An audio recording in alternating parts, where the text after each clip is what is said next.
जब भगवान श्री रामचंद्र जी को सागर पार करना था, लेकिन सागर ने क्या किया, सागर ने मतलब भगवान ने प्रतीक्षा की पर सागर ने उनको मार्ग नहीं दिया।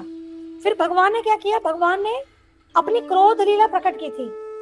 भगवान श्री रामचंद्र जी ने क्रोध लीला प्रकट की थी और जब उन्होंने क्रोध से सागर की ओर देखा तो क्या हुआ कि सागर का तापमान बढ़ने लगा। उसमें जो सारे जीव हैं वो व्याकुल हो उठे क्योंकि पानी गर्म होने लगा। तो वहां पर जीवों का भी सुखदेव गोस्वामी क्या एग्जाम्पल देते हैं कि बड़े बड़े जीव मगर तक वो भी क्या है, भयभीत हो गए।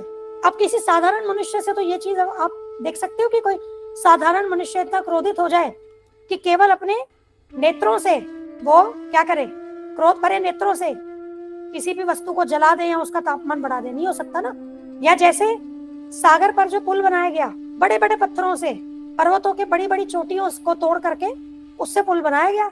अब वो पत्थर तो डूबे ही नहीं, हम छोटा पत्थर देखते हैं वो डूब जाता है, लेकिन इतने बड़े बड़े पत्थर क्या तैर रहे हैं, आज भी तैर रहे हैं। तो भगवान की जो कार्यकलाप है यहाँ पर भौतिक जगत में भी दिव्य है। कृष्ण भगवान की बात करें, उन्होंने खेल खेल में ही कितने असुरों का वध कर दिया है ना।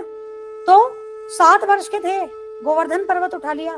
पूतना का दूध पीते हुए, पूतना के क्या है, विषैला दूध था, तो भगवान को तो विष का असर नहीं पड़ा, वो विषैला दूध पीते हुए पूतना के प्राणी निकाल दिए।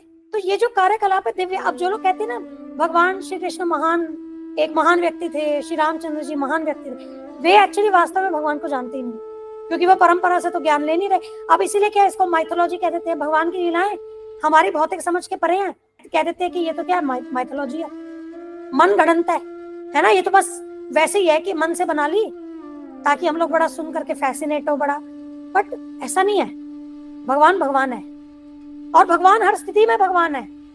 ये नहीं है कि जब वो बड़े हो जाएंगे, मतलब जब वो एक बाल लीला प्रकट कर रहे हैं तब वो भगवान नहीं है, जब वो युवा हो जाएंगे तब वो भगवान का जो क्वालिटीज है उसको डिस्प्ले करेंगे, ऐसा नहीं है। ठीक है, वो शिशु रूप में भी भगवान है।